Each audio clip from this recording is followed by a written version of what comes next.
All right, we're recording and Thank we're you, live. Thank you, Caitlin. Good evening, everyone. Glenn Richards here, Chair of the Newburyport Historical Commission, and we're here to welcome you to our meeting of Thursday night. My notes say the 14th of January, but that's not true. It's the 28th of January. So welcome all to this Zoom meeting. A few preliminaries. Well, actually, before we do the meeting preliminaries, I'll just do a quick roll call. Mr. Christopher Fay. Here. Okay. Patrick McNamee, except not Patrick, Peter McNamee. No, sorry. Patrick McNamee is not here. Right. Sorry, Peter McNamee. Yes. Joe Morgan. Here. Yep. Patricia Pecknick. Here. Glenn Richards, the chair. And do we see any sign of Malcolm in the participants, Caitlin? I do not yet, but I'll keep a lookout for him. Okay. And there are 27 participants, or attendees rather. So, yeah, not seeing him either. Okay, so for now, he's absent. So the preliminaries I mentioned earlier are that the commissioners have their audio enabled all the time, and we also have our video enabled, as you can probably see. If we have a public hearing, I'm not sure if there'll be one tonight offhand, and you wish to speak, you need to use the Zoom function to raise your hand, so you can be so we'll know that you want to speak and you can be recognized. And I know, for example, I see Susan Edwards in the attendees list. So when the time comes for your matter, for example, we'll recognize you to speak and so on. And if you're on the phone and want to speak, *9 will raise a hand and *6 will unmute your audio. When we unmute you or Caitlin unmutes you on our end, you also have to unmute yourself on your end in order to be heard. That's about it. As my understanding for all Zoom meetings, although I know some don't seem to do it, but anyway, my understanding is that for all Zoom meetings that votes should be a roll call vote, so we'll continue doing that. First item on the agenda is 93 State Street. Quick review of where we stand with this.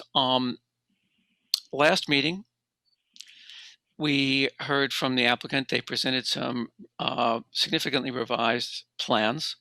There were a lot of questions and answers between the board and the applicant and the architect, Scott Brown, I believe that is. Then there was no, it's not Scott Brown either, is it? We'll correct that later. Then there was public hearings where we heard public comment, and I took away my notes from where we left off with the commission in terms of what my understanding of how everyone felt about the plans, wrote a draft report. So that draft report has been posted for a few days now. I'm assuming my colleagues have read it. So my goal for tonight is to have you tell me whether or not you agree with the report, and if not, what you'd like to change. And I should say that I already have a change that I decided to make myself. So, and it's in the summary and conclusion section. I'm kind of rewording that a little bit. I thought I wanted to clarify a few things, and it sounded a little harder than I really wanted it to be. So, having said that, I see Patrick's hand is, please shoot me, but Peter's hand is up. And Peter, you're the only one with the hand up at the moment. So why don't you go ahead and speak? Oh, you're recusing yourself, no doubt. Yes, as usual, I'm going to recuse myself. Okay. Yes, Pete, that's right. I meant to mention that too. Peter's recusing himself due to being a neighbor of the bank. Thank you, Peter. Make a note of that. And maybe if I just keep saying it, it'll get burned in. So on the board, since I'm not seeing any other hands up, why don't I do this? I'm gonna, well, it doesn't do any good for you to scroll down, Caitlin, because you don't have this version because I just changed it late this afternoon. So I'm gonna reread. You can, if you want, you can go down to that page 4 where it has the summary. Or tell you what, I changed my mind. I'll go back to page 1. Thanks. All right, so again, I'm just going to step through it really quickly so that everyone, including the people on the attendees who may not have read it can just be somewhat familiar with it. So the executive summary refers to the latest plans where the massing has been considerably reduced. The applicant did remove some what they call program space, but there are some things, and they also made a change in the cladding back away from the residential kind of look of the clapboards to a more commercial look of brick.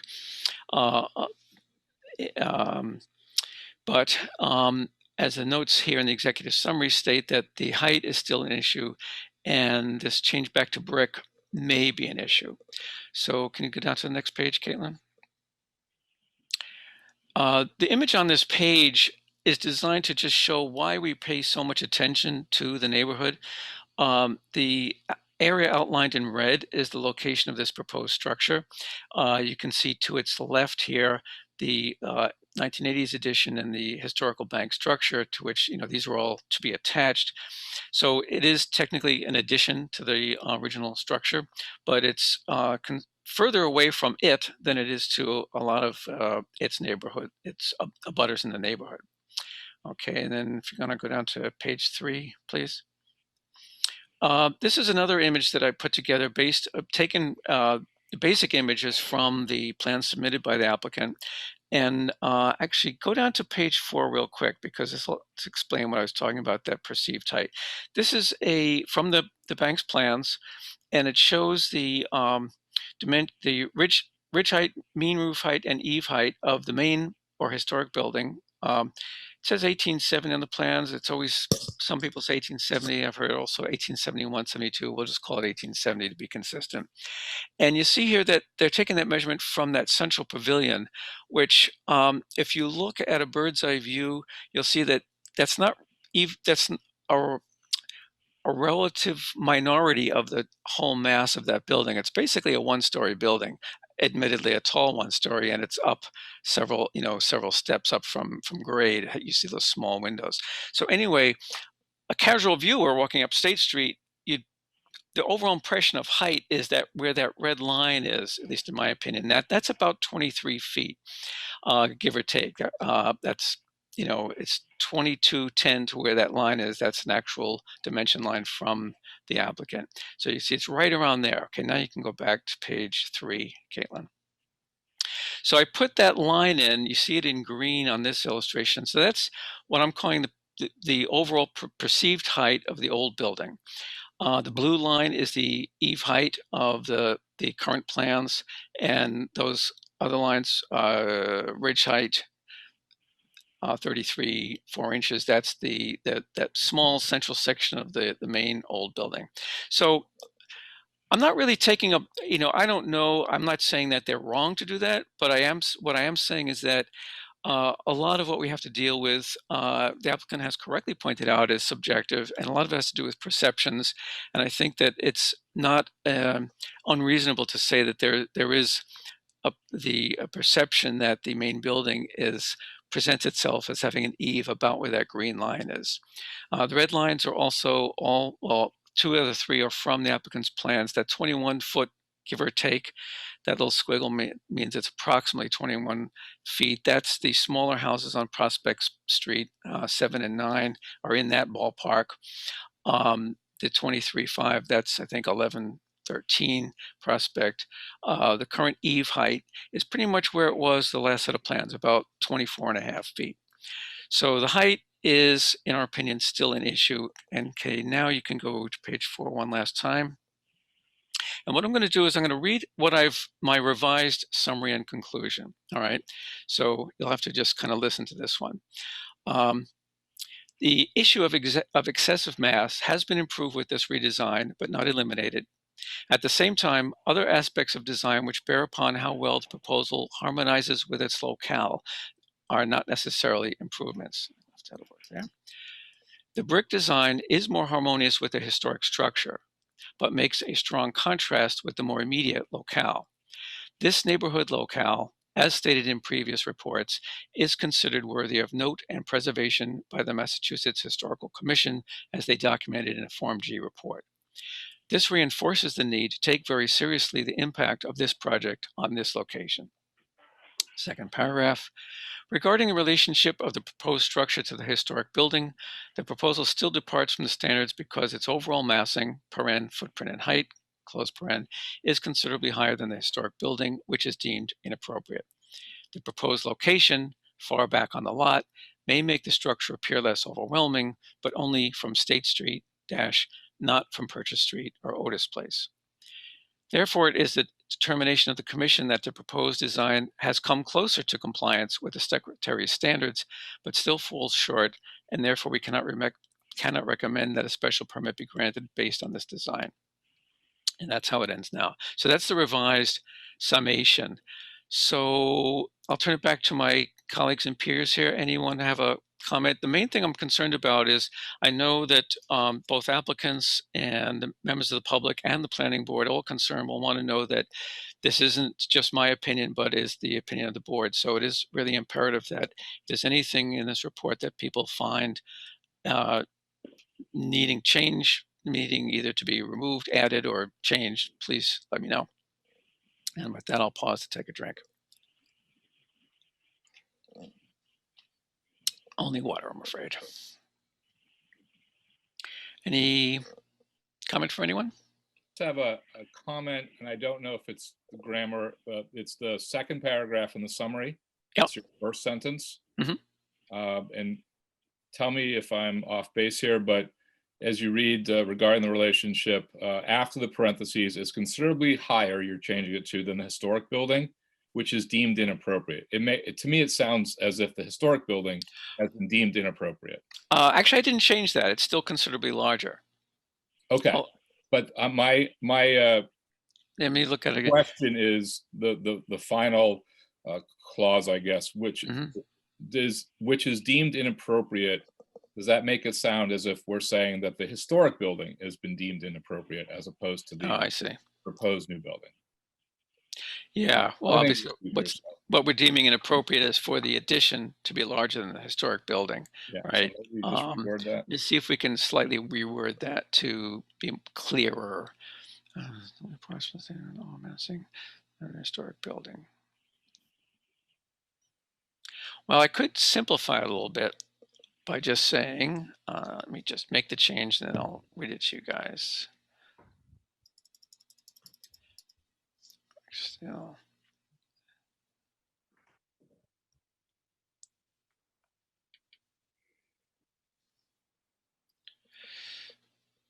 Okay, well, I changed it to this, Christopher, and everyone else. Regarding the relationship of the proposed structure to the historic building, the proposal still departs from the standards because its overall massing, footprint, and height, is inappropriately larger than the historic building, period. Sounds better. I think it's clear. It's clearer. Yeah, well, it's less liable to be confused anyway, or I don't think we want to confuse anything.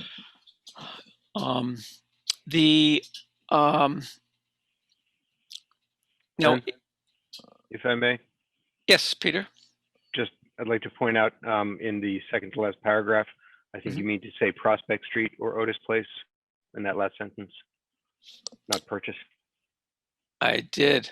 Absolutely correct. Thank you for semi-unrecusing yourself. Definitely Prospect Street. Wrong part of town. Thank you. Did I just do the same? Yeah, I did the same thing on the draft. That's awful.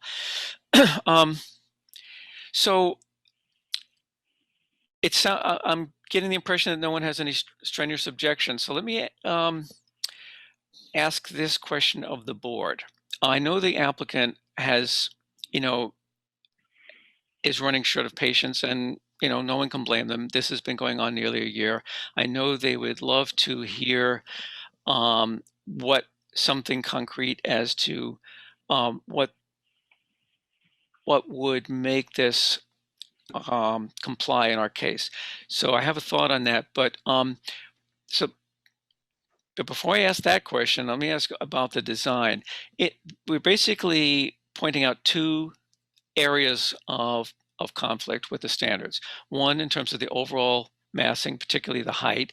So one of my questions was going to be, is if the height, and if you look at that eave height, that would be on page 3. Caitlin, if you want to show this. So it seems to me that if the eave height was only about 1.5 feet less, it would be much more in keeping with the other eaves in the area and the older building, etc. It would be higher than some, would be higher than perhaps the one property on Otis Place referenced and the oldest properties on Prospect Street, but about the same or maybe even slightly less than some of the other houses across the street. I'd like to take us just a quick straw poll get a feel from the other commissioners. Would you think that would be an appropriate change and one that would make it more compliant with standards?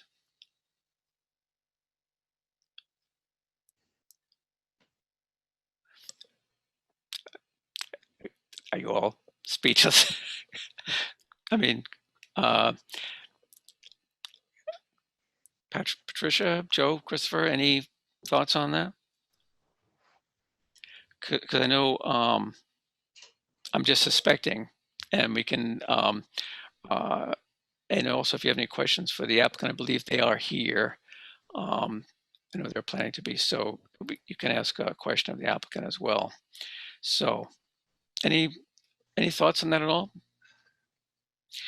I mean, if put it this way, if I wrote a report that said that had that verbiage in there, that change in height would remove our objection, would people have a problem with that? If I don't hear anything, I'm going to assume the answer is yes. I don't think we can say remove our objection, but but there is something we can say, but perhaps not something that categorical, like. But I think I interrupted Joe.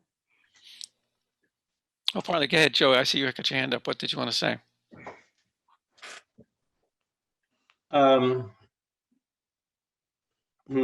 What do I want to say? I in trying to answer your question, I start from a position of non-objection. I think I don't think the height really of the eave is not the dominant issue.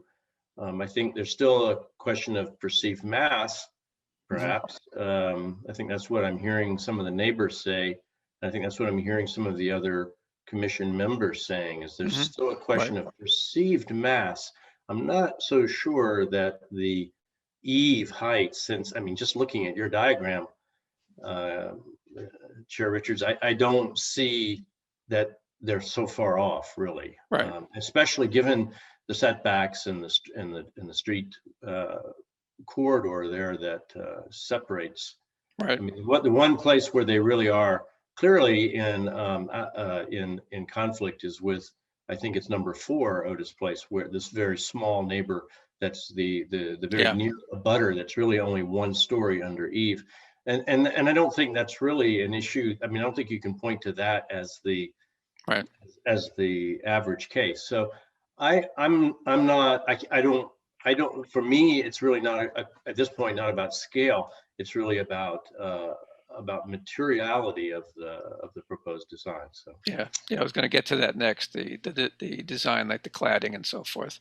And you're right about 4 Otis Place. That's why I didn't use that as an example, because it's kind of an outlier. As far as massing, Joe, if it's not the height, then is it just the overall size in terms of the footprint then? Well, I have not been critical of that either. I don't find that to be, from my own personal opinion, I don't find that to be overwhelming. The mass of the project.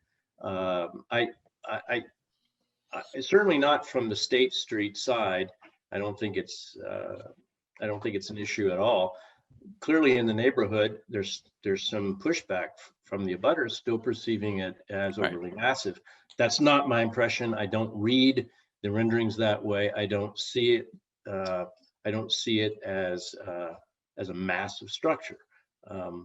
But I mean, that's just my opinion. Yeah, well, and that the planning board are the ones that have to decide whether or not to issue the permit, and they will have to decide how much weight, if any, to give to the comments from the abutters. Our kind of what we are trying to focus on here is compliance or a lack of it with the Secretary's standards.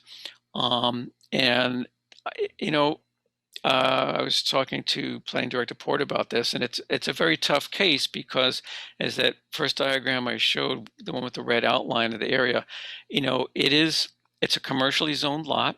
We know that. It is a commercial building. That's a given. But the standards call for compatibility and harmonization, and you know, with the immediate surroundings, not only the historic building that is associated with, but the rest of the local environment, you know, neighborhood. And that's, you know, so we've got this inherent conflict, you know, there. It's not necessarily an unresolvable conflict. We do have, especially in the downtown area, a interposition, shall we say, of you know, residential or residential looking buildings, some of them wood framed with clapboards, some of them brick, and commercial buildings, many of which are brick, especially downtown. But even outside downtown, there's brick commercial buildings.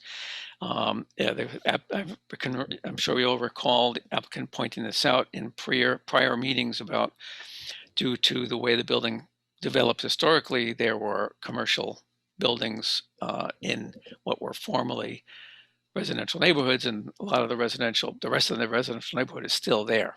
So at any rate, but we have to focus on the standards. So is it, now to your second point, Joe, I'm not trying to pick on you, but as far as the design and the going back to brick and stuff, I know you mentioned at the meeting, and that was why I made it into the report. I was trying to capture your comments about the nature of the design and how that seemed to create what I called a dissonance with the immediate surrounding buildings. Did my report accurately, you know, kind of grasp what you're getting at there? And you know, because that is something that the standards also talk about. That's correct. And that's really my only remaining issue, Chair Richards, is that it's the compatibility with the surrounding wood frame structures, Right. and the trim, the detailing, the trim, even the roof pitch, I believe, really should reflect the wood framed neighborhood that abuts.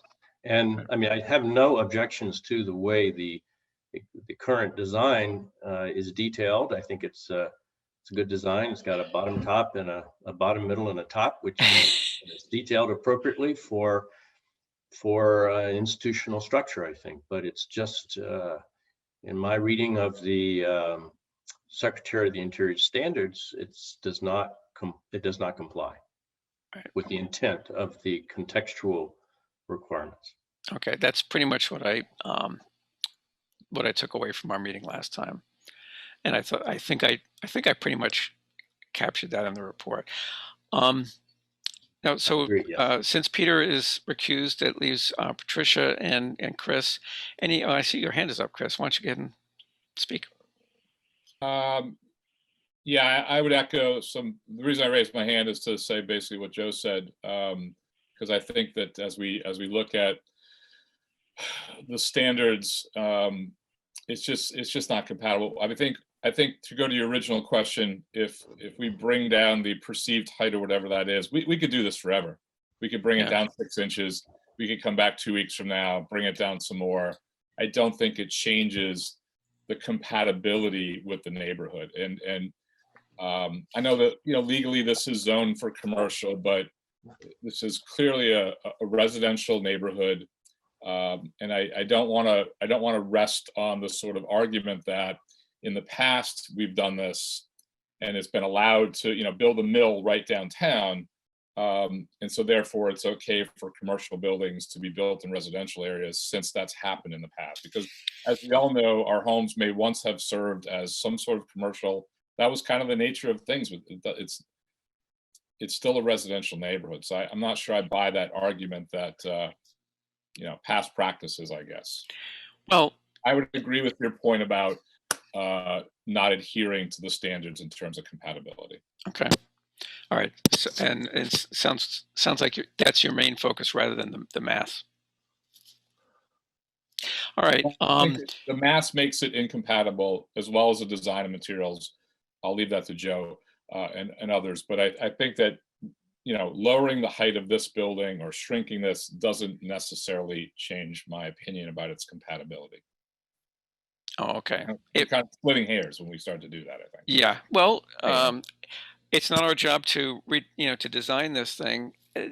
Had you, in your wildest dreams, had you any thoughts as to what you think would be a compatible structure there in broad strokes?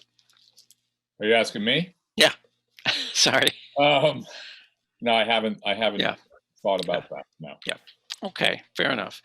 I just had a thought.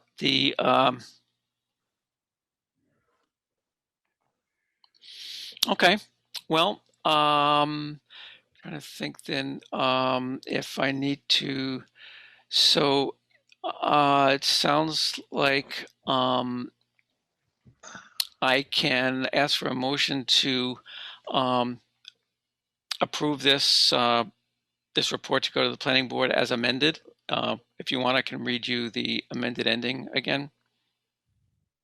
That's the only part that's changed since what was posted, other than there's the change to correction to Prospect Street. In fact, I'm going to just make sure there's no other Purchase Street in there.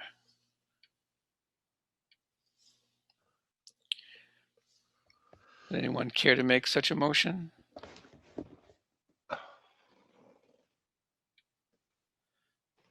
Really? Do you want me to make it?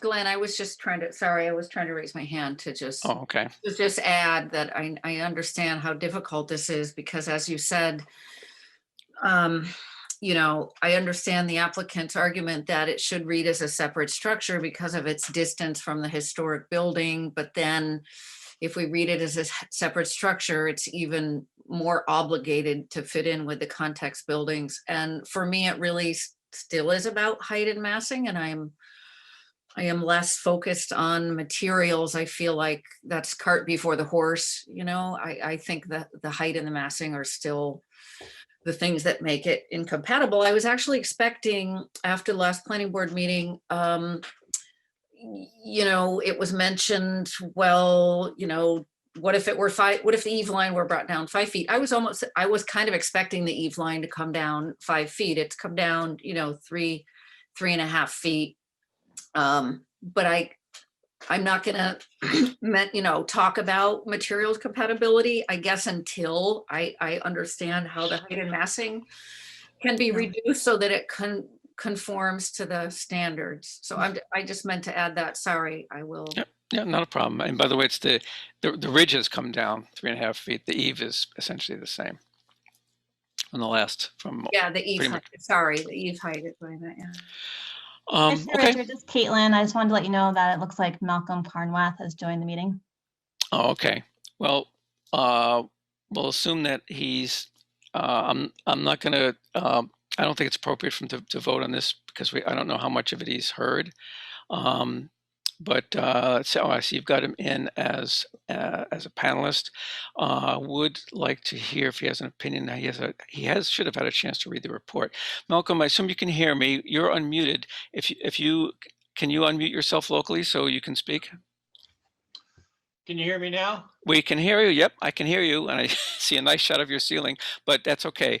Malcolm, I want to know if you have read the report that was posted, the draft report, and if you had any comments, especially if there are things in there that you cannot go along with. I haven't really caught up with this. I'm sorry, I'm a little behind the 8 ball with some personal things, so. Okay. I should bow out of this. Okay. Well, but I've always thought that nothing seems to fit here, with what in the neighborhood. Okay, well, I'm not sure it requires a formal motion and vote, but I'll go ahead and do that for the people, just so we get people kind of on the record, so to speak. Then I'm going to put a motion on the floor that the commissioners approve of the draft report as amended this evening. Is there a second? Second. Okay, thank you, Chris. That was Mr. Fay. So we're going to skip Malcolm for this vote because you're kind of late getting in. Mr. Fay, your vote? Yes. Okay. Mr. McNamee is recused. Mr. Morgan? Yes. Okay. Ms. Pecknick? Yes. Okay. And obviously, I'll go along with that too. Okay. Well, thank you. Let me just make a quick note here.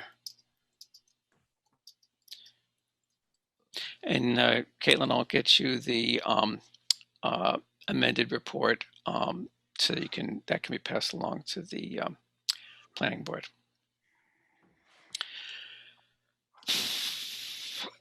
So the next order of business is a project on 2 Jackson Street. Believe they have represented by Attorney Mead of MTNC. This, just to refresh memory of those of you who may or may not remember this, on our meeting of November 12th of last year, this was a house on Jackson Street that wanted to build a dormer. We turned them down and imposed a demo delay. We had some issues with the dormer. They've gone back and made some changes. So I'm going to turn the floor over to, I believe, Ms. Mead, will you be speaking on behalf of the client? Yes, thank you, Mr. Chair and members of the commission. Lisa Mead, Talon with Costa 30 Green Street in Newburyport on behalf of Jerry and Brenda James. And as the chair indicated at the board's commission's November 12th, 2020 meeting, the commission instituted the demolition delay and reviewed the original proposal to the applicant. Caitlin, if you can go to the next slide, please. So as a reminder, there was a dormer that was proposed. The applicant is seeking a safer access to the 3rd floor of their home. The home is a modest 1,338 square feet of living area, and the lot itself is only 1,848 square feet. So they're working in tight spaces here. The original submission included essentially a smaller shed dormer, a shed dormer, which was even with the roof ridge as well as the plane of the wall. And so what we have done, the applicant has tried very hard to address the issues raised by the commission. If you go to the next slide, please. So he's tried to look at a balance of achieving safer access to the 3rd floor and with the least impactful means. And just to compare what we're going to show you in a minute with what was originally proposed, the applicant is now dropping the top of the dormer down to a foot below the roof ridge. It's now set back 5.5 feet from the front elevation of the house, so it's not detracting from the original form of the front gable. And it's also dropped the exposed front of the dormer from 5 feet and 3/4 inches to 4 feet 7 inches to provide a lower exposure to the street. There was also a correction made in the plans to make sure that the chimney was not removed. It didn't appear in all the plans. There was never an intent to remove the chimney, but the chimney's back on the drawings. So you can go to the next slide, please. So what we've done is we've shown you essentially with trying to show you an example of why we're looking to do what is proposed. So there's an existing section on the top here that shows what happens when you go up the stairs. And so clearly you have to bend over to get up to that 3rd floor, going up that second part of the stairs. And so there was a review that the applicant did a study of trying to comply with the dormer guidelines and requirements in the ordinance. But what happens is there's no room coming up the stairs. You're too close to the edge. So it's unsafe in that regard. And so the last bottom right is the actual, whoops, if you could go back to that a minute, Caitlin, is actually what we're proposing tonight, which allows safe access to that top floor. And now, Caitlin, if you could go to the next slide, thank you. So as you can see on the left-hand side, we've provided all of the dimensions. You can see that the dormer is actually pretty petite in regards to dormers, literally just providing for safe access. This is not to increase any additional living space on that floor. It already exists, but getting to it is a problem. And so that's really all this is. We're not trying to get more living space on the third floor. You can see it is smaller in the front face than it was before, and it's dropped down below the chimney, the ridge line, and away from the front gable end. And then on the side, you can see how they have dropped the pitch on the top a little bit, so it's down, and it still is on that wall plane of the house, and that just couldn't be moved. Otherwise, it interferes with coming up those stairs. All right.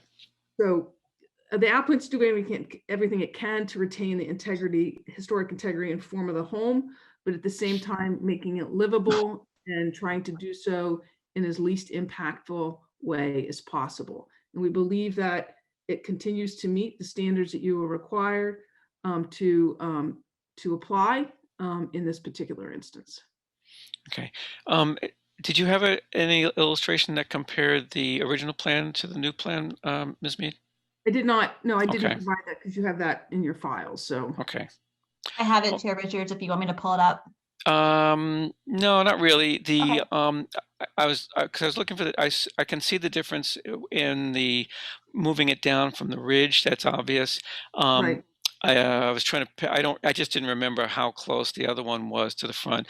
All I really It was on the just wondering plan, is, Mr. yeah. There's a couple. You mean to the front of the house or to the Yes. plane of the wall? Yeah, no, to the front of the house. Yeah. So it was moved back slightly from the front of the house to. If you hang on one second, let me see if I have. Well, that you had in your slide, it was like 5 something feet. I was just That's wondering what the original one was, what the other one was. I'm going to see if I have that. Just a minor point. While she's looking that up, anyone on the board have a question for the applicant? Not seeing any hands. I don't have that Okay, here in mind. it's not critical. Okay. Well, thank you, Ms. Mead, and appreciate if the applicant is here. I'm not seeing the attendees at the moment, but if I assume the applicant may be listening in. I just want to express the appreciation of the board for making the effort to try to minimize the impact of the dormer. We do appreciate that, and being familiar with old houses and houses of this period, we're familiar with why it was virtually, why it wouldn't have been worthwhile to try to move that face back from the plane of that sidewall. So can I hear a motion from someone on the board motion would be to lift the demolition delay and allow the applicant to proceed with the revised plans? I'll make that motion. I move that we accept the design as shown and we lift the demo delay. Okay, thank you. Is there a second? I'll second. Okay, that sounded like Malcolm. Is that Malcolm? Yes. Thank you, Malcolm. Okay, let's go around the board then. Malcolm, you're first on my round here. What's your vote on this? I think they've met the requirements and I think it's good to go. Okay, simply yes or no is good. Okay, Mr. Fay. I will reluctantly vote yes. Okay, I I know you don't like dormers. Mr. McNamee. I will also reluctantly vote yes. Okay, that would be Peter. Mr. Morgan? Yes. Okay, Ms. Picnic? I am able to vote because I did fill out the certification that I listened to the recording of the meeting. I did not participate in the deliberations last time, but I will vote yes. Okay. Okay, and I will also. So that means, Ms. Mead, thank you for appearing tonight. And your applicant will let the planning board know that they can proceed with this plan and and move forward. Thank you very much. We appreciate your consideration. Yep, you're quite welcome. Okay. Next on our agenda is a discussion of 10 Auburn Street. Let me see if I can look at the attendees here, see if we have. Yes. So, Mr. Griffin, we have enabled your audio. I'm just going to give a little bit of background for those who may be less familiar, because we do have some new members here. So I'll have to, even check to see. Well, we'll see how this goes. But anyway, 10 Auburn Street is part of the old jail property. Most of us are familiar with it, across from the so-called mall or mall. It's the shortest way I could put this is that as part of a project to redraw some very peculiar lot lines, and an agreement was reached where the zoning board, I believe it was, agreed to redraw several lot line boundaries so that things would be a lot easier for the owner, Mr. Griffin, to manage, and also would make it more possible in the future for the actual jail property to be split off if there was a need to do that. And part of that agreement was a preservation restriction on the antique properties. That is the old jail proper. There's a jail keeper's house to the right of it as you're looking at the front, and there's one that was historically a stable. I think it's being used as office space now. We've all looked at this this preservation restriction is in the process of being reviewed by Mass Historical Commission.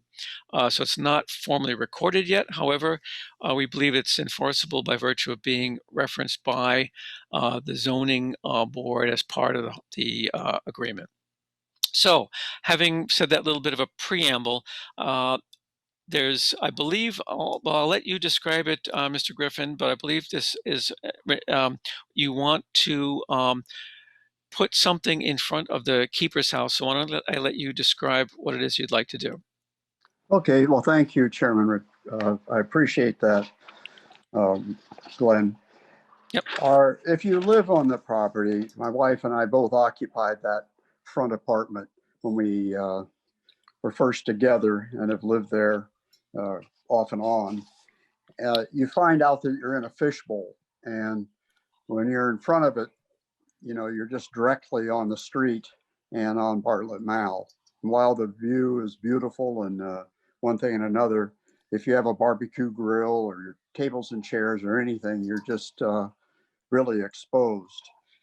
So my concept is to have some landscape feature solve that problem.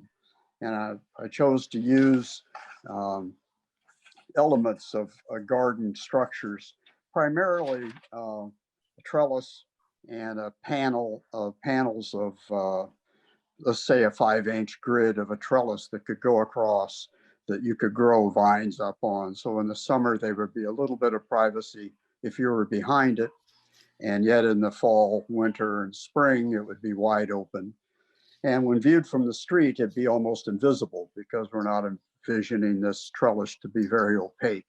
Say it's a 5-inch grid with maybe 1-inch pieces of wood or metal, probably wood. And so that's what I anticipated doing, and then holding it back to where, as the picture here that you have up now shows, as it comes up, you see these slopes all the way around, but you don't see the flat surface that's up in front of the building unless you walk up onto the site. You don't see it from the sidewalk or the street or from Bartlett Mall. So it was easy to come out about 10 or 11 feet and then have a series of posts. Then it became more exciting for me because the part of the jail that was remodeled in 1899 had a series of round bars. They're about 1 1/8 to 1 1/4 in diameter, and they're in the old bathroom. And when I took those out per agreement, when we were redoing the jail, which is, by the way, is now a residence, and you're invited to see it, but in the agreement, I didn't want to remove anything from the site. So all the iron from that building is in the cellar or basement of the new addition. And then these bars, I was going to make the columns out of them that would come across the front. So in working with the materials on the site, I wanted to use Rockport granite, which is what is there. And I'm always out looking at different boneyards or different salvage yards that have granite. And I found two pieces about 5 years ago that I've been excited about and proposed for use in Bartlett Mall as a memorial to the founders. That was rejected by my fellow Parks commissioners as being too monumental because it was vertical like Stonehenge. And so I decided to take those two. I didn't want to lose those pieces because they're Rockport and they even have a beautiful finish on it that matches the jail and matches the coins on this building. So I just laid them on the ground and let that be the foundation for the posts that run vertical. And then the grills, which are roughly 6 foot square, would go in front between those two between the posts. Behind it would be flower garden and but one paved area, which would be squares of black granite with a yellow granite in between. And that would give some privacy for people, you know, both ways that have a little bit of, you wouldn't get much privacy from the street, but when you're there, there'd be a little bit of a veil in the summer months when you'd be bound to use this, not when it's cold out. So in a nutshell, that's it. And I presented it, showed you folks because we're working together and I don't want to assume anything, but I took it down to the city building department and they said, no, it's a garden structure. We don't approve those. So I don't have a building permit nor is one needed. Yeah, well, and that last part is true, that what you're restricted by is the preservation restriction, which has a lot of language in it about landscaping and that sort of thing. So it doesn't mean, my interpretation is that it doesn't rule anything out. Well, it rules some things out, but basically when a change is going to be made to the landscaping, needs something more significant than putting in a pot, a potted plant. It needs to be reviewed by the commission and given approval. So, so it's good that we're here discussing it. Now, Caitlin, or do either you or Caitlin have any sketch drawing, anything that can give us a more clear idea of what it is you would like to do? Okay, so there's this, okay, I believe this is a drawing, a plan, right? Looking down from the top, Auburn Street is to the bottom. Yes. Okay, so am I correct that these two large blocks of granite are they on the lawn now where you plan to put them? Yes, they Okay. align with the ends of the building. Align with the ends of. Okay, so left and So right. Left and right, they align with the keeper's house. They look Okay. like they're part of it. And it looks and the top of them aligns with the floor of the keeper's house. Okay, so the top of the blocks is approximately level with the floor of the keeper's house. And it looks like the front of the blocks is more or less where I see the gate opening to the jail yard there on the left side. So they are just right, I don't want to say beyond it because they're not really, well, the mass of them is beyond it. The front of them is more or less where the right-hand side of that opening is, as if you were walking into the jail yard. Am I reading that? Yes, they don't obstruct the entrance to the gate. The blocks run parallel to the house, to the keeper's house. And then there's stepping stones in granite that would be placed parallel to the blocks that give you access through the grass to the jail. And are those flush with the ground pretty much? Yes, they're flush with the ground. Okay. And since we don't have an elevation here, about how high are the blocks, the large blocks? They're about 16 inches off the ground. Okay. And maybe my last question, you've got, each one appears to have 4 circles, and you mentioned these large diameter iron bars. Is that what you plan to do, is put those iron bars in those holes for the bars? Is that the idea? No, those circles are horizontal. I'm going to need to plug those. If I change the look of the original blocks, I would need to plug those with something. Of course, the bars go vertically. The posts go vertically to hold the lattice. Okay, well, we are And looking I down. have no idea we don't know what those holes were. The blocks are 200 years old. Yeah. From an industrial building in Lawrence or Lowell. And they were found when they were excavating to do a remodel into a condominium. These are both buried because they were large and difficult to maneuver. And do either you or Caitlin have any sketches of this trellis idea that you? Yeah, there it is. That's it. Thank you, Caitlin. The block is at the bottom. I don't need, because of the granite being sizable enough, I don't need to have concrete foundations or anything. The blocks can just act as the foundation. And then on the vertical shafts there, you see kind of a star at the top. That's the top. And then in between, that's those squares. That's the lattice that would be in that location. And then at the height, if you look at the extreme left, you see the height of the gate. And there's a little block of stone. That's the span, the stone that spans the gate. So the look of these grills aligns with the look of the gates. It's all tied together. Okay. Let me turn to my compadres here to see if someone has a question or concern or something. I see one hand. Ms. Pecknick, would you like to speak? You're just asking if we have questions. Is that what you're asking? Questions or comments. I have something in mind that I must that some sort of site visit or something might be required for us to get a clearer idea of exactly what's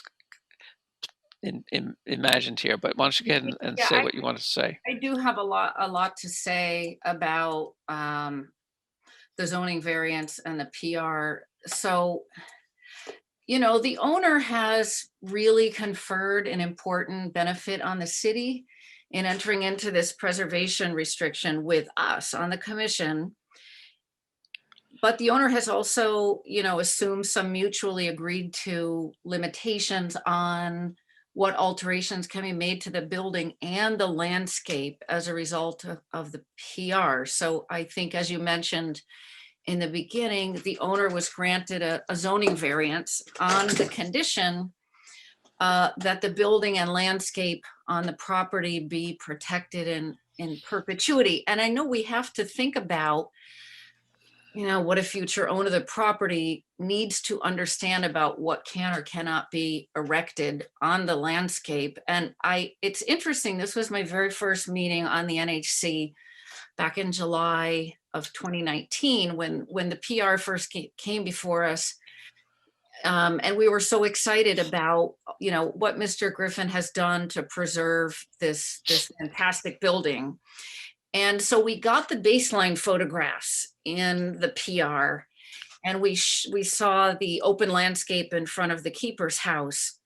And we had a big discussion that day about needing the language in that said front yard landscape elements, and that the phrase existing open landscape was so important to us. We even talked about how, the alternative ground cover would be okay, but we never wanted walls, fences, trees, shrubs, any elements or structures erected or planted that would ever obscure this beautiful building from public view. And that reference to landscapes is a common phrase in PRs. In fact, shortly after this discussion in July, we were talking to an owner of a house on Merrimack Street who was contemplating putting a PR on.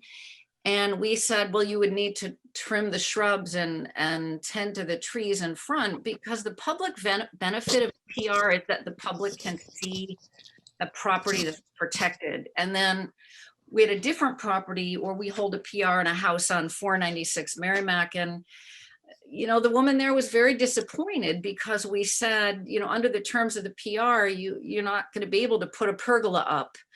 because the National Park Service says about preservation restrictions that they must not, we must not do anything to obscure the view of the significant structure or landscape. And I do want to add that this building, the Keeper's House in particular, has such an important history as part of like a early 19th century civic landscape, because before the early 19th century, courthouses and jails in New England were always in the downtown commercial district. So our old jail is on Federal Street, the 1744 Clabbered House Jail, just an ordinary building among residential and commercial properties. But once we got the Charles Bulfinch Courthouse on the Mall in 1805, Essex County purchased a lot on the Frog Pond. And at the time, the water of the Frog Pond was a lot closer to the jail. There's a lot of filling in of the ravines and the banks. And the idea was to bring the courthouse and jail together on adjacent sites to create this civic landscape in which each building was dramatically visible from the other. And so the intent of the design really is that the jail be visible up there on the hill as a public disincentive to conduct, a warning to debtors. And it created what one architectural historian, Martha McNamara, calls a judicial landscape. And it's fascinating to me that they then, in the same era, built promenades and walkways around the Frog Pond as a sort of refined park space, but with a full view of all these important buildings, the Kelly School, the courthouse, the jail, and then the cemetery. So in obscuring from public view any part, an inch, a foot of the Keeper's House, we would be altering the entire landscape of the Mall. And I want to read a little bit from Martha McNamara's book. It's called From Tavern to Courthouse, Architectural and Ritual in American Law, 1658 to 1860. And she says, in Newburyport, the linking of this idealized landscape of gentility around the Frog Pond with buildings of justice and punishment brought into being a new type of specialized landscape. Although dotted in the 18th century with proto-industrial buildings, after the turn of the 19th century, the Frog Pond area was substantially altered by Promenade, Schoolhouse, the new courthouse, and then in 1824 to 25, the construction of a stone prison and a prison keeper's house completed the Frog Pond's metamorphosis into a refined and restrained official landscaper. And she concludes, the open, empty land in front of the Keeper's House was designed to reinforce the prison's message of isolation. Visible to all, the unobstructed view of empty open land of the Keeper's House up on a hill, and then to the left, a building where criminals languished in dark, unheated cells. This is the ultimate of New England's historic judicial landscapes. And so I would be so strongly opposed to, our agreeing to, violate the language of the preservation restriction that we all agreed to a year and a half ago that recognized the importance of an open landscape in front of the Keeper's House. And again, I think we've worked so well with the owner. We unanimously agreed as a commission to allow work on the old jail to continue, even though the preservation restriction wasn't signed yet, because we all agreed on the terms of the zoning variance. And we understand that because the PR is in perpetuity, what we do here doesn't affect what Mr. Griffin can do. It affects what will be on that lawn in front of the Keeper's House, possibly also in perpetuity. So I don't see how a site visit would change the zoning variance or the preservation restriction that it was granted as a, the variance was granted as a condition that we on the Historical Commission would enforce the PR. Right. Yeah, no, it wouldn't change, to answer that, or to that last point about the site visit. No, it wouldn't, certainly wouldn't change the restriction or the requirements of it or anything. I was just thinking in terms of, there's there's a line, so to speak, between what's going to obscure the view and what's not. But I have to admit, it certainly since the purpose of the of the whole project is to obscure the view, that it kind of it's self-evident pretty much that it would obscure, just as well. That's the whole reason for it to be there, pretty much. So, any other? So maybe the site visit is not required, as you say. Anyone else like to either ask a question or make a comment? Joe, I see your hand. Mr. Morgan? Yeah, thank you. I just wanted to get a clarification from the applicant. Or from the owner, I think I heard him say that the granite blocks have already been installed in the landscape? Yes, they sit on the ground. And did that require any review by the Historic Commission to approve that alteration to the existing landscape? I think we may have a difference of opinion on that, Joe. I'm just asking the question. No, I notified you folks, and then I put the blocks in. I'm not saying in that you have to approve it. I never thought that this would be an issue, quite frankly, because it was my understanding, and it's Nick Cracknell's when I talked to him about this, is that the landscape features include anything we chose to do with garden structures. The idea that I would have to come to you to put up a tent or put a trellis up or a pergola swing set is just, to me, not what I agreed to. Now, as I read it, I think the language is obtuse. It says, with exception, existing open landscapes, with exception, and that's the important thing, for approved parking and landscape features. What does the word approved apply to? Is it just the word parking or landscape features? It's annoying that the language isn't more precise. Yeah. Well, we talked about this so much at those meetings in July and August, because at the time we talked about how, who knows what would happen in the future on this property. What if it's a hotel? What if it's a restaurant? What if people put signs up? What if people put trees up?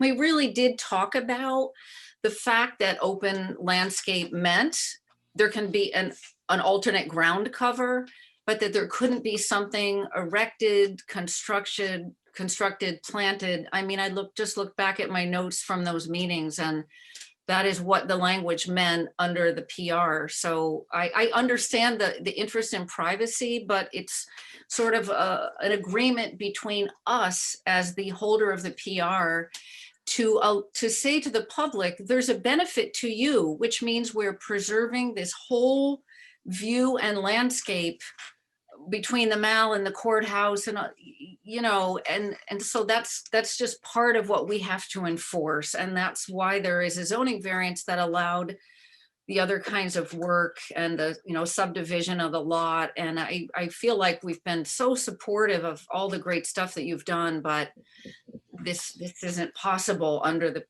PR. Yeah, this is Glenn again. Mr. Griffin, the way I read that sentence, and it appears again in Appendix E, existing open landscape with exception for approved parking and landscape features.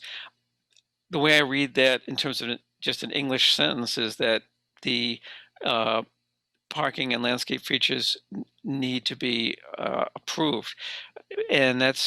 And one of the things that convinces me that that's the case is that if something was going to be approved or considered already approved, as this PR does have some of those things, they are much more explicit. For example, the proposed additions to the actual jail, you've got drawings, measured drawings with, some of them have alternates and so on, but you've got measured drawings of things that you wanted to have be able to do without having to come for approval and so on. So, Because those are buildings, they're structures, they enclose space, they can be occupied, heated and cooled. The issue with this is a garden structure. yep, I understand. Included. I don't think it is.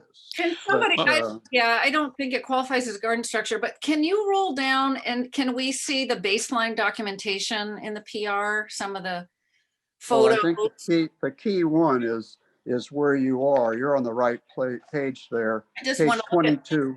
the photos, sort of the baseline documentation, photos of what the property looked like at the time that we were showing the PR. Okay, so we see what it looked like, and if we can go to the next one and the next one. So this is right. So that's a baseline documentation photo, meaning this is how it looks. And we're saying, yes, front yard landscape elements, existing open landscape. And then can you go down a little bit further? Maybe further. There was one of them that showed, or maybe it was in the plan, there was something that showed a proposed wall on another part of the property, and it was labeled in pink. Oh yeah, I know the one you mean. You know the one I mean? No, it wasn't this. It was in the original. Yeah, it was. But yeah, it was in the PR. I know what you're talking about. I believe it was between, kind of in the back between the jail. I see there it. it is. Okay, so this is why we paid such close attention to any proposed, things that would obscure the public view. And we looked at this, and the original measurement was, I guess, 14 feet, and that said 20 feet. And then we compared it to the baseline photo of the front of the keeper's house. And we said, okay, we understand that there will be a privacy wall at that point on the property. But the front yard landscape element is, says open landscape, and that's what we agreed to as a commission. We agreed to accept the PR on that condition. Yeah, and want to make sure I'm looking at this correctly. On this, we're on page 38 here. I assume you can see this as well, Mr. Griffin. Yes, I believe this is the space between the keeper's house and the old jail. Is that correct? It is. And the wall that's sort of in the middle, it's on the left side of the green tinted area. It has what looks like spiky things on top. That's that wall that if you were on Auburn Street looking at the keeper's house, it would be that the wall around the jail would be on the left side of the keeper's house. Am I still correct? Yes, you are. Okay. So both of these are behind, or it's certainly behind the front plane of the keeper's house. Yeah. So you understand what I'm saying there, Patricia? So we're all in agreement that, and that was one of the reasons these were more acceptable, that they were not going to interfere with the view of the house. And I kind of understand your frustration, but what Patricia is saying is quite correct in that, like, we had a case, it was on the old Toll so-called 1690 house. We know it's not really 1690, but anyway, he had to come before the before this board simply to change some plantings. Wasn't any kind of permanent structure at all. It was just making a change to the kind of shrubbery he was going to have around the house. And we needed to be assured, we needed to know what he was going to be putting in, and that they wouldn't be something that was going to obscure the view of the house that was protected by the PR. So it might sound excessive to your ears, perhaps, but I'm afraid that's kind of the way it is. There may be disagreements on that. Let's look at this drawing that you just pointed out. Yeah. That grill of iron that's there is about 6 inches back from the front plane of the house. Okay. That's much more of a change than what I'm proposing to do. It's much more of a change, if you can understand. Right. Because I'm taking down granite blocks there and putting a grill in. Right. I That's don't the think that we did not that's the perceive change that from we approved. Yeah. Well, we don't, from our side, we do not believe that we've ever agreed to limit landscape as far as trees. We've planted a whole bunch of trees. We've done that in the backyard and down the side. It's in the approved drawings of the city. We would have never agreed to such a thing. Now, each person that enters into an agreement can have their own view of what it is they've agreed to. In the discussions I had with Nick on all these issues, and I thought with all of us, we were not limited to what we did with garden structures. No, and The idea that future owners here are going to have to come to your group if they want to put up something or plant a tree makes this almost unsaleable to the average person. So it would depreciate the values of living here, I think, in an extraordinary way. yeah. So we're going to be at odds on this. We appreciate Nick Cracknell, and I agree with him on a lot of things, but the preservation restriction is between this commission and the owner of this property forever and ever. And what we agreed to was an open landscape to preserve the existing historic open landscape in the front yard. I don't believe that's communicated in the document, but I agree it's not as clear as it should have been. Okay. Because when it says landscape features, is my understanding that was up to us and not the board, not the commission. All right. Well, since we probably aren't going to, I think you're quite correct, Mr. Griffin, that we are, as you put it, at odds in terms of our interpretation here. What I think I'd like to do is continue this to give me a chance to talk with people at the sitting planning department and to see if what their take is on this. I have to tell you that based on all the PRs I've looked at, they're all pretty consistent in this. I'm a little surprised that you're surprised, Mr. Griffin, because it's kind of a standard treatment or a standard part of preservation restriction on a structure. It's very, very. In fact, it would be unusual to not have it. Put it that way. So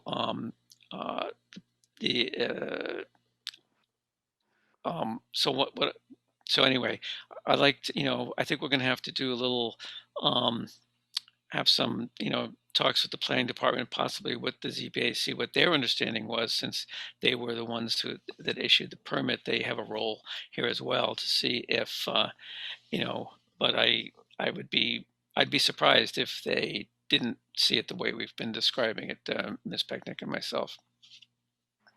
Is there any opinions? Can I hear from any other board members? Yep. Okay. Why don't Mr. Fay, why don't you go first, and then I see Joe's hand is up as well. I guess it was maybe page 3. I guess my first question would be, who literally wrote the preservation restriction? Nick Cracknell. Okay. So it would seem that the issue is, to me, would be in terms of the language or the lack of clarity with the language would be with Nick. With all due respect, I'm not a lawyer, but if I'm looking at letter D, as we've gone over this, subsection G, existing open landscape with exception for approved. And I think the key word is approved, parking and landscape. So I don't know who else would approve it but this board. Yeah. Because otherwise there's no point in having a preservation restriction if the owner is going to simply approve any changes. So this is a long document. We've gone through this document. We've heard from Nick. I would have to agree with the other members of the board that spoke that, to me, it's not obtuse at all. It's very, very clear.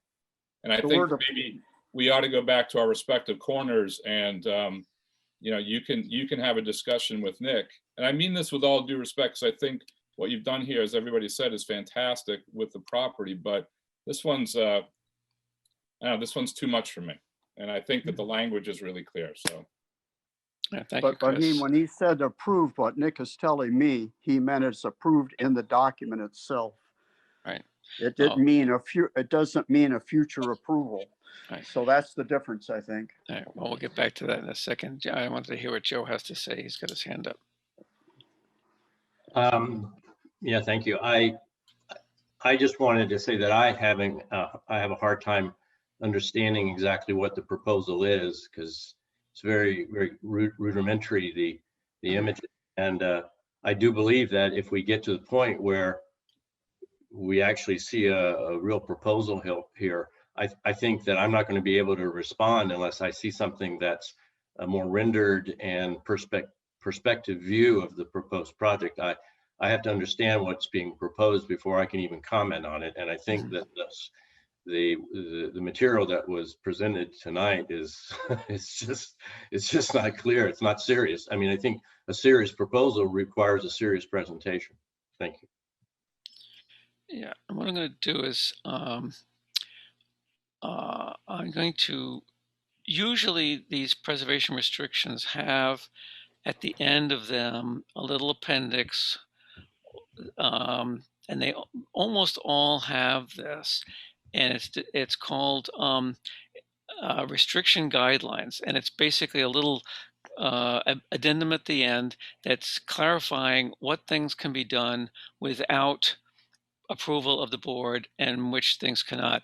Nope, don't bother scrolling down, Caitlin. I don't think this one has it. Your PR is a little different. I'm looking at this one is actually happens to be from the Unitarian Universalist Church. It just, well, I picked it pretty much at random, but almost I could have picked one of many. They all have this. So anyway, the purpose of this, the guidelines, is to clarify, okay, what can I do without any approval and what can I not? And they have, so for various categories, they have major and minor, what's major and what's minor, like paint, windows and doors, exterior, landscape / outbuildings, and let me scroll down here a little bit, and heating, air conditioning, and so on. So a typical example under paint, minor would be exterior and interior hand scraping, repainting with, non-decorative or non-significant surfaces as part of periodic maintenance. You don't need approval to do that. Major would be painting or fully stripping decorative surfaces, blah, blah, blah, making, significant changes, particularly with materials. But let me get to the landscape / outbuildings. So what they consider minor is routine maintenance of outbuildings and landscaping, including lawn mowing, pruning, planting, painting, and repair. Under major, they have moving or subdividing buildings or property, altering of property, altering or removing significant landscape features such as gardens, vistas, walks, plantings, walls, fences, ground disturbance affecting archaeological resources. So that's typically what all the PRs have at the end, clarifying what is, like minor versus major. Now, if something is major, as I said earlier, doesn't mean it's absolutely can't be done. It just means that it needs to be reviewed and approved. And we do this all the time. It sounds like to someone who's a man of action, it probably sounds like a big pain in the butt, but it's not that big a deal. We go through it all the time, and these things usually don't present any great difficulty. But anyway, I think as has been sort of hinted at by one of the other members, I think Mr. Fay put it well, of retiring to our corners temporarily anyway, so we can see how we want to tackle what is obviously, I think this is a disagreement that we're not necessarily going to resolve within the time that we have available to us tonight. It doesn't give me any great pleasure to say that, but I think that's just kind of the way it is. I think we have this inherent conflict in terms of wanting privacy, but of course, in order to get privacy, you've got to basically provide concealment for a section of the property that can't be concealed. So there's an inherent conflict there. So what we'll do, Mr. Griffin, is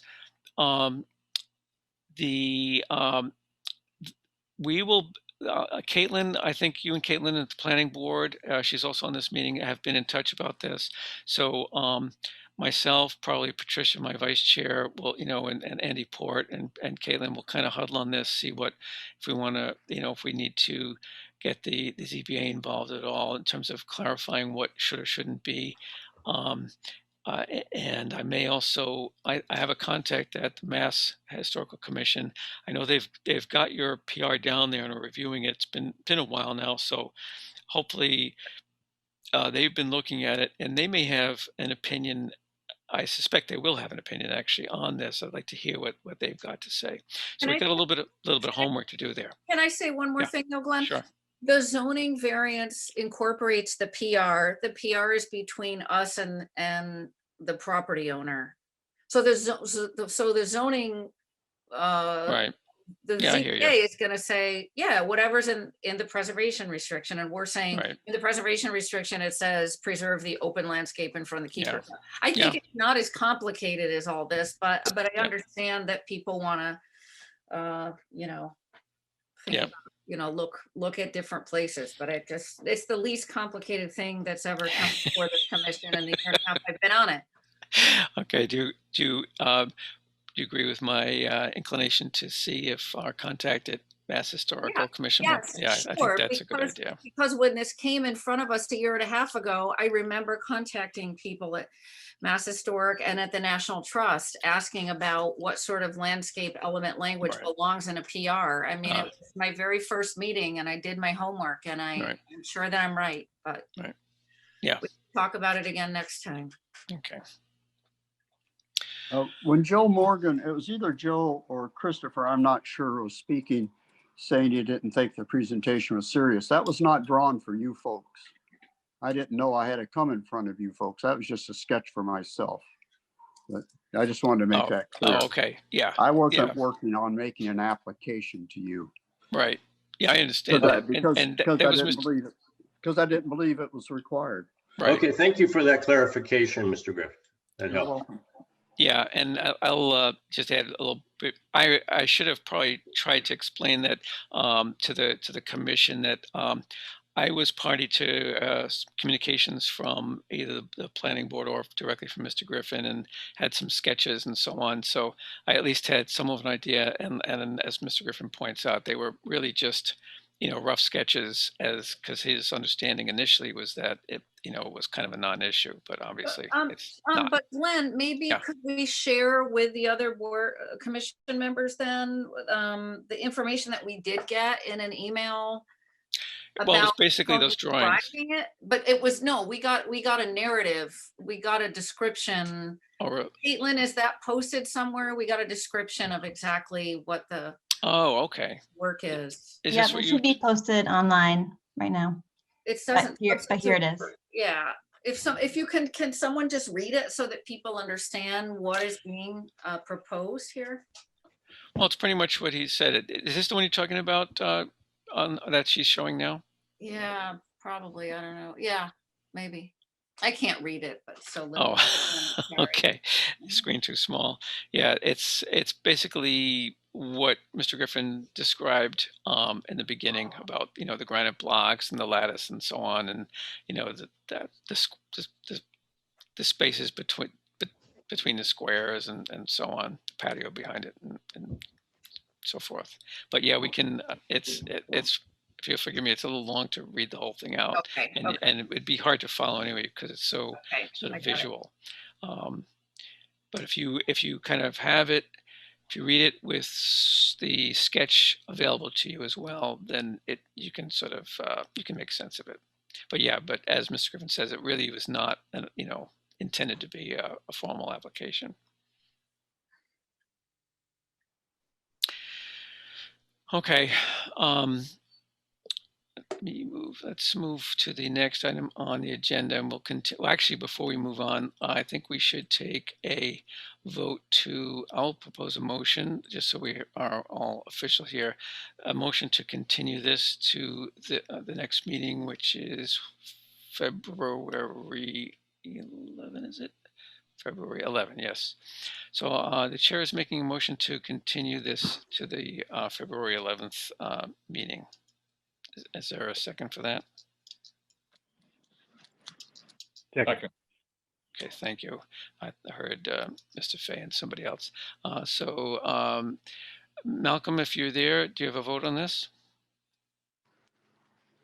Is he still here? Let's see. I'm sorry, what? Do you have there's a motion, there's a motion to continue this discussion of the PR related to the old jail to our next meeting because we got to resolve some things. Yes. Okay, that was a yes. And sorry, I lost my place. Mr. Fay? Yes. Okay, Mr. McNamee? Yes. Mr. Morgan? Yes. Okay, Ms. Picnic? Yes.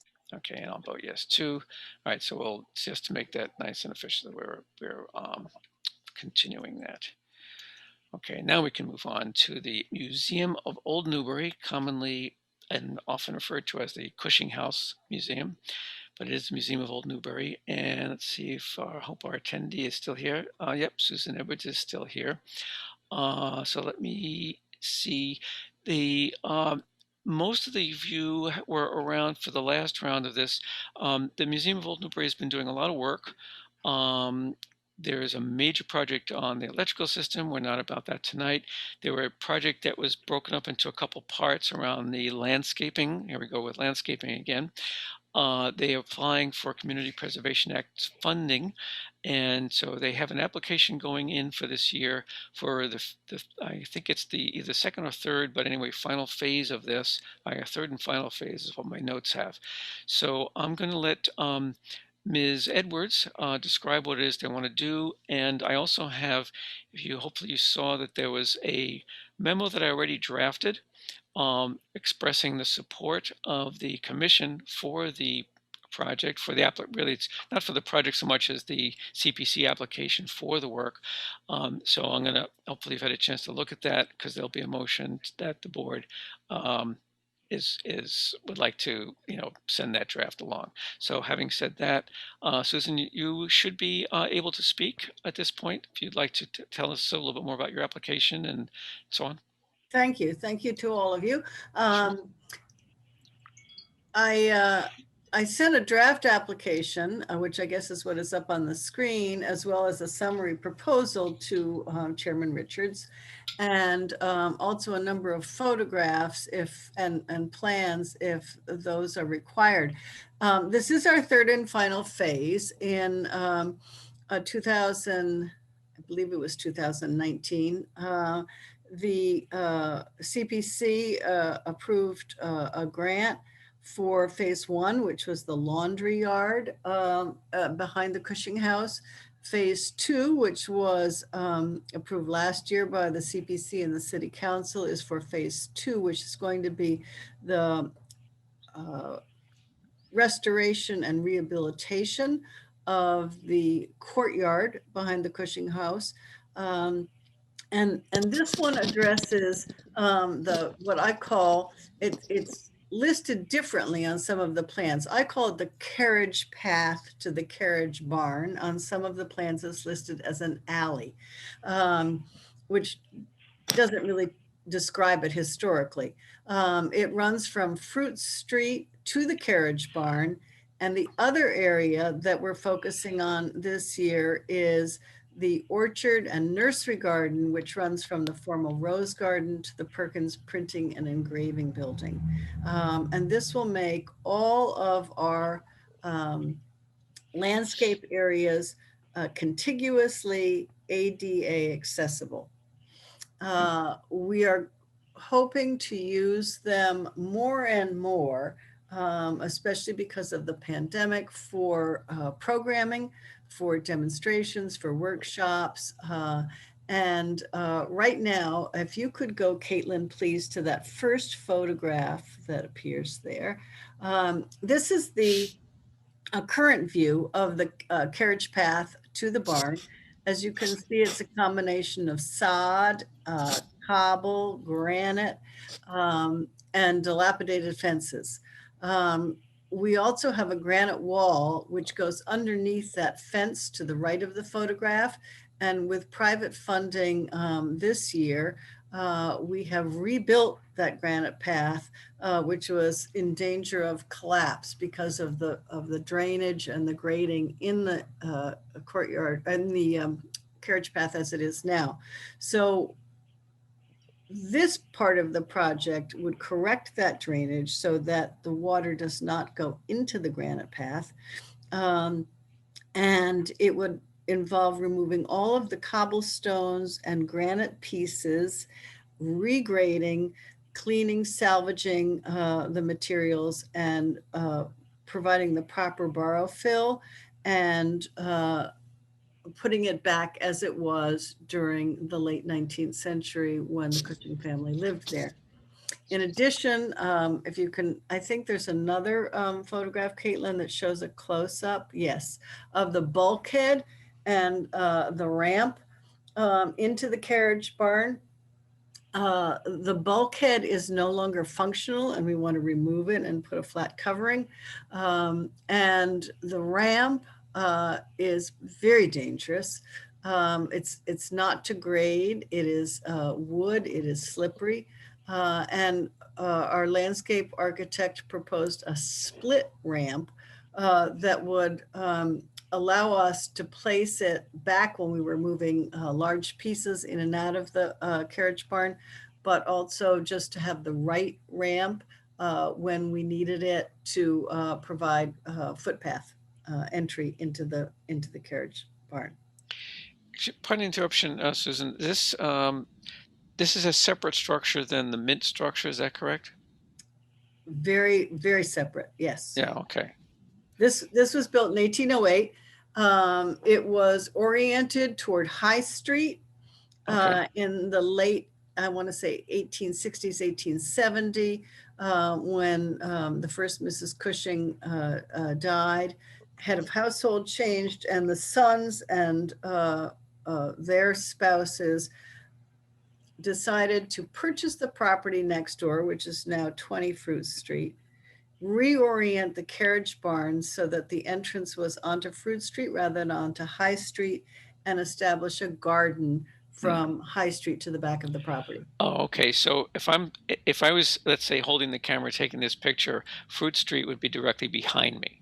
Directly behind you, and 20 Right. Fruit Street would be to your right. Right. And High Street would be to my left. Yes, correct. Okay. So the Mint is also down somewhere to the right as well. Mint is behind the carriage barn and to the right. Yeah. Okay. Thank you. And we'll get there in a minute. Oh, okay. Thanks.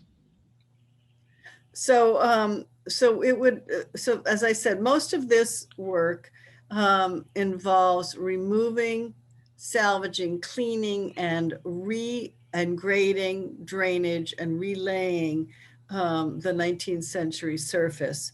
Part 2, which has already been funded, involves the reconstruction of the fence that you see there to the left, which will also provide a gate from the courtyard into this carriage path so that we will have a larger open space.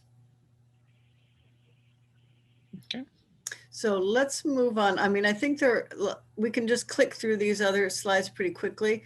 That's another view of it out to Fruit Street. And that is, it's too small for me to see, but it's from our landscape architect's plans, which shows you what the recommendations and treatment plans are for those areas. Oh, I see. It's probably pretty hard to read unless you've had a chance to. Yeah, well, fortunately, I have a big screen. I see what you mean. This one, those two pictures that we spent some time on here, they're called alley. Alley. Yes, looking towards you can see it says 3-story wood frame structure. That's the barn, and I see what you mean now. The engraving or what we call a mint is off to the upper right in this particular plot. Yeah, I see the garden there as well. Okay, so. The second part of this project is what we call the orchard nursery garden. And this is from the back of the carriage barn. That is a pathway directly to the Perkins Printing and Engraving building. We use this area. You actually can't see it in this photograph, but just past the carriage barn, there's a large lawn area to the right. Mm-hmm. And we use that for programs, tented programs, and we hope to use it more. Our 2021 programs are scheduled, as many of them, as outside programs as well as virtual programs until we know what the result of the vaccination is going to be for physical programs. The path is those series of granite pieces which are bordered by cobblestones that are compatible with the courtyard and the alleyway, and then down below with a brick edging and cobblestones. As you can see, the fence to the left on the perimeter has collapsed, and the building in the distance is the Perkins Printing and Engraving plant. Right. What the plan calls for here is to remove all of the existing materials, clean them, salvage them, and replace the cobblestones and lower down the brick, and to widen the granite pieces so they will meet ADA accessibility, which will probably mean approximately 1.5 to 2 granite pieces across rather than 1 granite piece, so that it will be wheelchair accessible. And all of these plans were part of a planning grant with the Mass Historical Commission to restore and rehabilitate the property for 21st century use. And these have all been approved, although we will go back to Mass Historical. Our plan is to apply for 50% of the funds from the CPC and the other 50% from Mass Historical. So they will be reviewing these plans. All right. Okay. That's really encouraging that to hear that you're able to meet the ADA requirements and make things accessible, and yet not and yet be consistent with, you know, the historical nature of the landscaping or the property in this case. You know, that's really encouraging that that kind of solution was able to be found. And that's been our intent all along, that the integrity of the landscape remains, but that we haven't significantly changed it, and that it will become more of a public place. As I have said in my proposal to the CPC, our visitation in the garden increased dramatically this past summer, spring, summer, and fall. I'm not surprised. Actually used it for respite, for reading, for reflecting. And we want people to be able to access it because it is open to the public dawn to dusk. Yeah, I'm not surprised to hear that. I know I've seen on the times I've been out in some of the public places in the city that, especially if it's a nice day, and especially if it's a weekend, there's a lot of people out because otherwise we're just going crazy indoors. All right, I don't want to drag this out. Did you have more to say, or was? No, that's basically it. I'll be happy to answer any questions. Okay, well, thanks very much, Ms. Edwards. So, commissioners, what do you think? I don't know if you had a chance to read the letter. Actually, it was, yes, so it basically says that, oh, there it is. Thank you, Caitlin. That I want to convey our strong support for their application for the CPC funding based on the significance of the Cushing House grounds. And, you know, that I know I personally feel that in some cases, you know, you look at let's take the Unitarian Universalist Church, right? They have a little bit of grounds, but the grounds really aren't much of a thing that much, even more so, let's say, with the Central Church.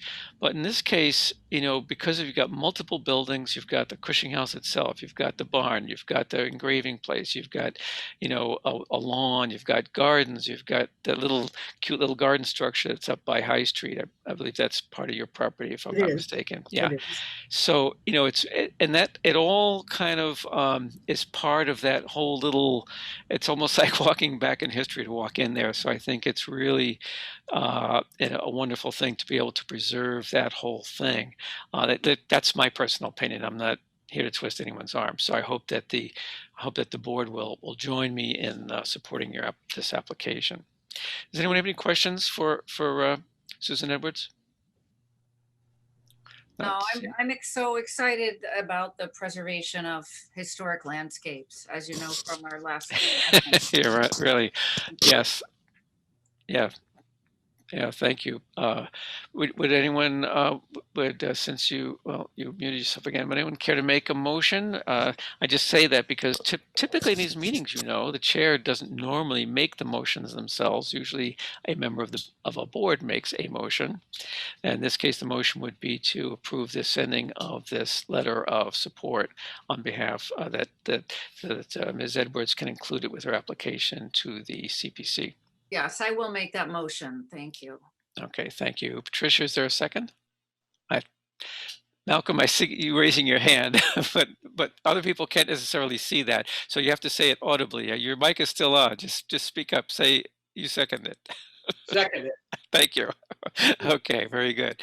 All right, so let me go back to my. Hang on a second here. I want to keep myself organized. So, Malcolm, what's your vote? Yes or no? yes. Okay, Mr. Christopher Fay. Yes. Oh, thank you, Mr. McNamee. Yes. That would be Peter. Mr. Morgan. Yes. Okay, Ms. Pecknick. Yes. Okay, and myself is also a yes. So that's good. So what that means, Susan, is that we'll go ahead and I guess give you a copy of this. I'll sign it either somehow magically electronically, or I can pop into City Hall to sign it, whatever. We'll make sure that I know you've got a deadline coming right up in a few days to get this in. So we'll try to get it to you so that you can include it with your package for the CPC. Great, thank you. Actually, if you were to email it to me Yeah. with your signature, I'm still working remotely, but it Okay. will go to the office, and we are printing one full copy and then sending out the additional copies to be printed. So if we could have it by Oh, okay. Tuesday, that would be great. All right, let me make a note to do that. I can do that. I can make a PDF file of a version of it that I have signed. So, but let me make a note of that so I don't forget to do it. Make signed copy for. Okay, and I'll, you'll get that, Caitlin, as well as you, Susan. Great, thank you. Ms. Edwards. Okay, sure. We can do that. Okay. Thank you very much. You're quite welcome. Thank you for attending. Next item on the agenda, there was an item on the agenda for about building codes as related to historic structures. And there was a memo from KP Law and so on. That's being continued by request to the 11 February meeting. So Andy Port could be with us for that. All right. There's also there was a draft letter of support for an application from the planning. Actually, it's kind of a joint application from us, the NHC, and the planning department, that for some grant money. This is from the Mass Historical Commission. They've got some grant money available, and this would help us hire someone to update our listing of contributing properties and getting Form Bs written up for properties and so on. Caitlin has, can you go back to that map for a second, Caitlin? So Caitlin is showing a map. The blue area is the so-called Newburyport Historic District, National Register Historic District. And the little red and green dots, the green dots are properties that were noted as contributing and have Form Bs. The red dots are candidates, I believe, that they're not included as now I'm not it's not clear to me, and I'd have to ask Diane, unless you know, Caitlin. Those red dots, I understand they're not listed as either contributing or intrusive. It doesn't necessarily mean they're old, though. Is that right? That's right. Okay, so I think maybe the first cut of this might be to see which of those is a candidate for inclusion. Anyway, so Diane Boisvert, who works in the planning department, spent I don't know how long it took her, but she's an angel for doing this. This is going to be really helpful. Okay, now you can go to page 2, Caitlin. This is a draft memo that was actually drafted by Nancy London, is it? That's right. She's our grant writer. Right, and she did a great job, actually. It's addressed to Mr. Steinitz. Mr. Steinitz, that's Michael Steinitz. He's with the Mass Historical Commission. He's the one that usually does all the reviewing of our preservation restrictions and so on. So this is just kind of a support letter, very similar to what we were just talking about for the CPC application for the Cushing House. This would be a letter from the commission urging him to grant or seriously consider the grant proposal that's being submitted by the city for this Mass Historic thing. So I hope I've adequately described it. I know, Patricia, you're familiar with it, and Caitlin, you are. Would either of you like to add anything to what I've already said to try to clarify what it's all about, or do you think it's pretty clear? It's so exciting. So exciting. Patricia, that makes two things in a row that you're excited about. Oh, yeah. What was the other one? I already forgot. Oh, the open landscape thing. Oh, The Cushing House. landscape. Yes. Yeah. Okay. Yeah. All right. So, not seeing any hands. If there's no questions, I'll entertain a motion to approve the sending of this here letter. I move that we approve the sending of this letter. This is Peter. Peter, thank you. That was you, right, Peter? Yep. Okay. And seconded by? Seconded by?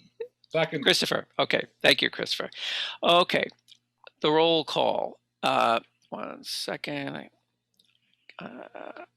Mr. Carnwath, Malcolm. Yes. And it's so, Malcolm, not only can we hear you, we can see you. So it's very exciting meeting for me. We haven't been able to do that in a while. Mr. Fay. Yes. Thank you. Mr. McNamee. Yes. Mr. Morgan. Yes. Thank you. Ms. Pecknick. Yes. Thank you. And myself as a yes. Okay, so Caitlin, so we're good to go with that. You don't need like an actual ink on paper signature, right, for that, or do you? No, we'll put it on letterhead and get an electronic signature. Or you know what you can do? We can do the same thing I'm doing with Ms. Edwards' one. If you want to put it onto letterhead, what I can do is sign it here, make a PDF of the same thing with my signature, and send it back to you. Okay, sounds good. I can do Thank that. you. Okay. Almost to the end of our meeting, we have the election of officers. Excuse me. The timing of that was not intentional. Maybe that was a Freudian thing. I don't know. Anyway, the election of officers. That would be the chair and the vice chair. I've been in communication with our vice chair. I haven't heard anyone indicate interest in being replacing me as chair or replacing Patricia as vice chair, but is there anyone that is interested in doing such a thing? I should say I have thought about this, and I decided that I know when I first mentioned it, I didn't want to, short circuit anyone's ambitions, but I did decide that given the learning curve and given, that we've got a lot of new members and so on, I thought it, I do have an inclination to continue as chair, I guess, which is another way of saying I would like to continue as your chairperson if you care to so elect me. And I know Patricia has indicated a willingness to remain as vice chair unless someone would like to take on that role. Just so that you're all clear, if you are interested, that I consider the vice chair a real partner to the chair. I include the vice chair on just about everything that I'm doing and aware of. And the reason I do that is in case I'm ever not available or whatever, the vice chair is fully informed of everything that's going on and can step in and, either run a meeting or do whatever needs to be done. Any discussion or motions or anything? I will make a motion to nominate Glenn to continue in the chair role and Patricia to remain in the vice chair role. Okay, that was Mr. Fay speaking, right? Motion, there it is. Okay, so there's a motion to re-elect myself and Patricia as vice chair. Is there a second? Yes. This is Joe. I second that. Okay, Joe seconds it. So let's go around the horn. Malcolm, your vote Yep. on that? You're a yes. Okay. Yes. Mr. Fay. Yes. Okay, Mr. McNamee. Yes. Mr. Morgan. Yes. Ms. Pecknick. Yes. Okay, I guess I'll vote myself a yes. I'm allowed to do that. Well, thank you all. I take that as somewhat of a vote of confidence, which I certainly appreciate. I will continue to, try to do my best. It's been an interesting year or so for me. The learning curve was a bit more than I thought it was going to be at first, but that's okay. I feel we're kind of, I feel that the board is, I think it's strong in a better place than it was a year and a half ago, certainly when we were going through in the months before I became chair, and even for a couple months after I became chair, I was so new and sadly, you know, not very well informed of various things that we were kind of stumbling around a little bit. But I think we're getting a lot better. Patricia is really a super vice chair. She's great at at researching things and kind of seeing things as they need to be seen in terms of the secretary standards and so on. You guys have been really good. We've had new members. Peter and Joe have joined us, and they bring their unique perspectives to it. Just FYI, Mark Sundron, he had his first reading, and his second reading with the city council is the next council meeting. I believe that's next week. So hopefully he may, I expect that he'll be sworn in time to join us for our February 11th meeting. So we'll be fully staffed again, and we'll be cruising along. So on that, so I thank you for your support, and I'll continue to try to do my best to justify your confidence in me. How's that? Hey, Glenn, I just have a quick question. Yes. Are we now allowed to maybe overturn the election results? You can do that next. Well, there's two things you can do. You can next January you can vote for new chair or you can make a motion for for an impeachment or something, I guess. Chris, first, I think we need to storm City Hall. I think that's in order. Where are you, Glenn? I've already violated my agreement because it just several hours ago this afternoon, I told Glenn that I was capable of being sweet in these meetings. And I was actually trying today and I couldn't maintain it. So I'm sorry about that. I think one day when we're in person, I can pull it off, but sorry, Glenn, I couldn't. Oh, I tried. No, you were fine. You were fine. And the thing is, you're teaching all day, and I'm just like, Well, the point you were making was perfectly valid. So that didn't someone once say that extremism in the pursuit of liberty is no vice, or something like that? Extremism in the pursuit of preservation is no vice. There we go. I'm having the T-shirts made. Okay, but I believe that was Mr. Goldwater. One of those two. Yes. Okay. Well, we don't want to prolong the agony the joy any longer than we need to. So let's just, the correspondence is just an FYI. We don't need to take any action on it. There's a new restaurant moving in. What did you call it? New something? New kitchen. It's fantastic, vegan, ethically sourced, great. They're out of Worcester. I'm so glad they're coming out here. Yeah. Yeah, crunchy granola people. And anyway, they're moving into 19-23 Pleasant Street. They asked the Mass Historic Commission for some reason about it, and Mass Historic didn't really have any issue with what they were doing because they really weren't doing anything at that point. They're just making some interior changes to accommodate their layout or whatever. But I'm glad the Mass Historic Commission did weigh in because they reminded them that the building they were in, it's on State Street. Wait a minute, Pleasant Street. I looked up the wrong thing. It's on Pleasant Street. All right, so Dodge building, is that the Dodge building, right? Yeah, is that the tall one? Cafe Commune, is that the building? Cafe Commune, is that the same? Oh, maybe. Where they're going? There's a couple of vacant. There's the Cafe Commune, and there's also with the place where there was the Chinese restaurant there. Szechuan Taste was. Oh, is that the Dodge building? Okay. Well, it's one of those two. Anyway, so they've been reminded that that building is listed on the historic register, so there are things they can't do. So hopefully, we won't have arguments to them about, I don't know, plastering the front of the building with vinyl enamel or something. I don't know, whatever. I'm getting punchy here. So, so anyway, that's what that's about. I believe that is posted if you'd like to read it. Maybe you already have. It's just an FYI. So the last two items is the approval of the draft minutes from the last meeting on the 14th. Is there a motion to approve those minutes? Did I see Ms. Pecknick flash a hand up? Okay, sure, yes. I make the motion to approve those minutes. Okay, is there a second? Second, Peter. Okay, that was Peter seconding. Okay, the usual roll call, Mr. Malcolm. Yes. Okay, thank you, Mr. Fay. Yes. And Mr. McNamee. Yes. Mr. Morgan. Yes. And oops, put that yes in the wrong place. Sorry. Ms. Pecknick. Yes.